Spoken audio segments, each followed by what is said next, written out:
Epione pain management and regenerative centre. ఇక మీ నొప్పులు శాశ్వతం కావు. రాష్ట్ర వ్యాప్తంగా రికార్డు స్థాయిలో ఉష్ణోగ్రతలు నమోదవుతున్నాయి. ఇంకోవైపు హీట్ వేవ్స్ కొనసాగుతున్నాయి. ఈ నేపథ్యంలోనే ప్రజలు పనుల నిమిత్తం బయటికి రావాలన్నా కూడా భయపడుతున్నారు. నిన్న హైయెస్ట్గా ఖమ్మంలో 45 డిగ్రీల మేర ఉష్ణోగ్రతలు నమోదయ్యాయి.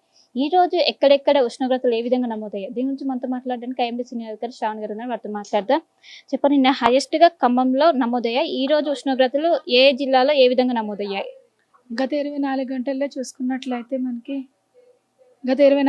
చూసుకున్నట్లయితే మనకి అత్యధికంగా ఖమ్మం జిల్లాలో 45 డిగ్రీల ఉష్ణోగ్రత నమోదవడం జరిగింది. అలాగే మనకి రామగుండం, పెద్దపల్లి జిల్లా, నిజామాబాద్ అక్కడ 44 డిగ్రీల ఉష్ణోగ్రత నమోదవడం అయితే జరిగింది.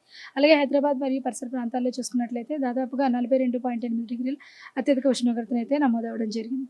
ఇదే విధంగా మనకి వచ్చే 4 రోజులు కూడా రాష్ట్రం మొత్తం మీదుగా పొడి వాతావరణం ఏర్పడే అవకాశం ఉన్నందున ఈ సాధారణం కంటే 2 నుంచి 3 డిగ్రీలు అధికంగా నమోదవుతూ వస్తూ మనకి వడగాల్పులు కూడా వీచే అవకాశం కూడా కనిపిస్తుంది. ఈ 4 రోజుల్లో 45 డిగ్రీల కన్నా ఎక్కువగా నమోదయ్యే అవకాశాలు ఉన్నాయి, మీరు అంచనా వేస్తున్నారా? మనకి 4 రోజులు కూడా దాదాపుగా 43 నుంచి 45 డిగ్రీల మేర ఉష్ణోగ్రత సగటున నమోదయ్యే అవకాశం అయితే కనిపిస్తుంది అన్నమాట రాష్ట్రం మొత్తం మీద. ఇంకోవైపు హీట్ వేవ్స్ కూడా కొనసాగుతుందా? మనం రాత్రిపూట బయటికి వెళ్ళినా కూడా వేడి అనేది తాగుతుంది. ఎందుకని కారణం? ఎప్పటి వరకు ఈ వేడి అనేది కొనసాగుతుంది?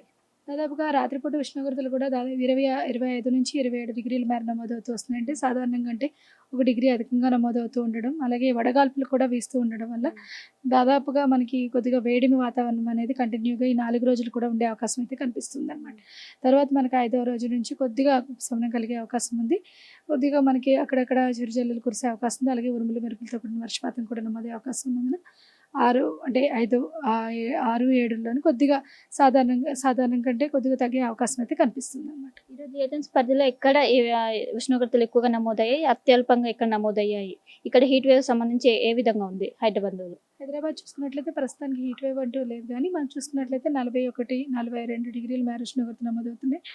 మనకి పటాన్ చెరువు గత దీనిలో చూస్తే 42 నుంచి 43 డిగ్రీల మధ్య నమోదవుతూ ఉన్నాయి. ఇదే విధంగా మనకి వచ్చే 24 గంటలు కూడా ఉండే అవకాశం కనిపిస్తుంది. ఇప్పుడు ఎలాంటి అలర్ట్స్ జారీ చేస్తున్నారు? ప్రజలు ఎలాంటి జాగ్రత్తలు తీసుకోవాలి ఈ సమయంలో?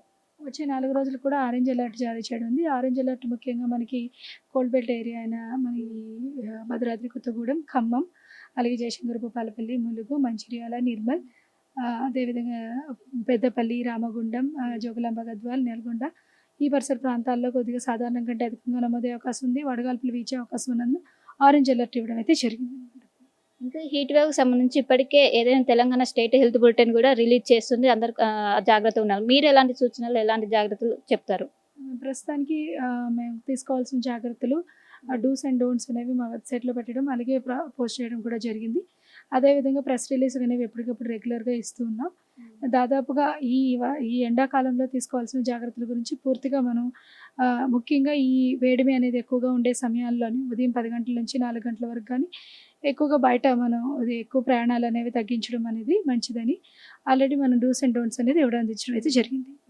ఇప్పుడు ఈ వడదెబ్బ అనేది సమయం అంటే ఏ విధంగా ప్రజలను ప్రభావితం చేస్తుంది? అంటే ఏ సమయంలో వెళ్తే మనకి ఇది ఎక్కువగా ఎఫెక్ట్ చూపిస్తుంది? దాదాపుగా మనకి ఉదయం 10 గంటల నుంచి మధ్యాహ్నం 4 గంటల వరకు హీట్ అక్యుములేషన్ ఎక్కువగా ఉంటుంది. అంటే ఆ సమయంలో డైరెక్ట్ సన్ రేడియేషన్ కూడా ఉంటుంది కాబట్టి ఆ సమయంలో ఎక్కువగా మనం ప్రయాణాలు కానీ ఎక్కువ చేసినట్లయితే డైరెక్ట్ సన్ రేడియేషన్ కూడా వడదెబ్బ కూడా తగిలే అవకాశం అయితే కనిపిస్తుంది.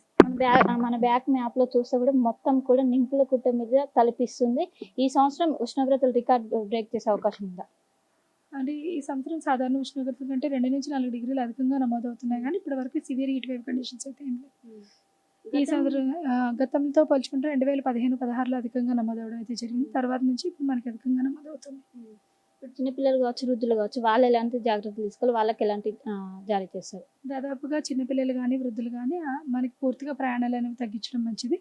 ఒకవేళ ఖచ్చితంగా ప్రయాణాలు చేయాల్సి వస్తే నార్మల్గా ఉన్న దానికంటే కొంచెం అధికంగా వాటర్ని తీసుకోవాలి. అలాగే రెగ్యులర్గా మజ్జిగ కానీ, కోకోనట్ వాటర్ కానీ ఇలాంటి మినరల్స్ కొంచెం తీసుకోవడం వల్ల బాడీ డీహైడ్రేషన్ గురి కాకుండా ఉంటుంది. రెగ్యులర్గా ఇంట్లో ఉన్నప్పుడు కూడా ఇవి తీసుకోవడం వల్ల అంటే కొద్దిగా నార్మల్ డీహైడ్రేషన్ గురి కాకుండా ఉండడం జరుగుతుంది అనమాట. ఇంకోవైపు ఈ ఎండల నుంచి ఉపశమనం పొందే విధంగా వర్షాలు పడతాయని చెప్తారు. ఈ వర్షాల ఎఫెక్ట్ ఎక్కువగా ఎక్కడ ఉంటుంది? ఏమైనా ఏర్పడుతుందా ద్రోణి కావచ్చు? మనకి 6 నుంచి 5, 6, 7లోని కొద్దిగా ఉత్తర తెలంగాణ జిల్లాల నుండి కొద్దిగా మనకి రాష్ట్రం మొత్తం మీదుగా జల్లులు కురిసే అవకాశం ఉందన్నమాట. ఆ సమయంలో కొద్దిగా ఉష్ణోగ్రతలు తగ్గే అవకాశం అయితే కనిపిస్తుంది. ఉత్తర తెలంగాణ అంటే ఆదిలాబాద్ ఈ పరిసర ప్రాంతాల్లో ఏర్పడుతుంది అనమాట. సో మొత్తం మీద ఇది పరిస్థితి. మొత్తం మీద సాధారణం కంటే 5 డిగ్రీల ఎక్కువగా ఉష్ణోగ్రతలు నమోదవుతున్నాయి. ఇప్పుడు నిన్న ఖమ్మంలో హైయెస్ట్గా 45 డిగ్రీల మేర ఉష్ణోగ్రతలు నమోదయ్యాయి. ఈరోజు అలానే కంటిన్యూ వచ్చే 2వ తారీఖు వరకు కూడా ఇవి ఇలానే ఉంటాయి. అండ్ ఇంకోవైపు 6, 7, 8 ఈ 3 రోజులు కూడా రాష్ట్రంలో ఉపరితల ఆవర్తనం ఏర్పడే అవకాశం. దీని కారణంగా ఉత్తర తెలంగాణ జిల్లాలు ఏవైతే ఉంటాయో చిరు జల్లులు పడే అవకాశం ఉంది. ఏదైతే ఇప్పుడు ఎండలు కొడుతున్నాయో వాటి నుంచి ఉపశమనం పొందే విధంగా ఒక వాతావరణ శాఖ చల్లని కబురు చెప్పింది. ఇంకోవైపు రాష్ట్ర వ్యాప్తంగా కూడా ఈ ఆరెంజ్ అలర్ట్ అనేది కొనసాగుతుంది. దాదాపు వచ్చే 4 రోజుల పాటు ఈ ఆరెంజ్ అలర్ట్ అనేది కొనసాగుతుంది. 4 రోజుల పాటు ఈ ఏదైతే హీట్ వేవ్స్ ఉంటాయో ఇవన్నీ ఇలానే కొనసాగుతాయి. 6వ తారీఖు ఇది రావడం వల్ల ఏదైతే ఉష్ణోగ్రతలు ఉంటాయో క్రమంగా తగ్గే అవకాశం ఉందని ఒక వాతావరణ శాఖ అంచనా వేస్తుంది. కెమెరా పర్సన్ వంశీతో కలిసి శిల్ప, RTV, హైదరాబాద్. మరిన్ని వీడియోస్ కోసం ఛానల్ ని సబ్స్క్రైబ్ చేయండి. లేటెస్ట్ అప్డేట్స్ కోసం వాట్సాప్ ఛానల్ ని ఫాలో చేయండి. అండ్ లింక్ డిస్క్రిప్షన్ లో ఉంది.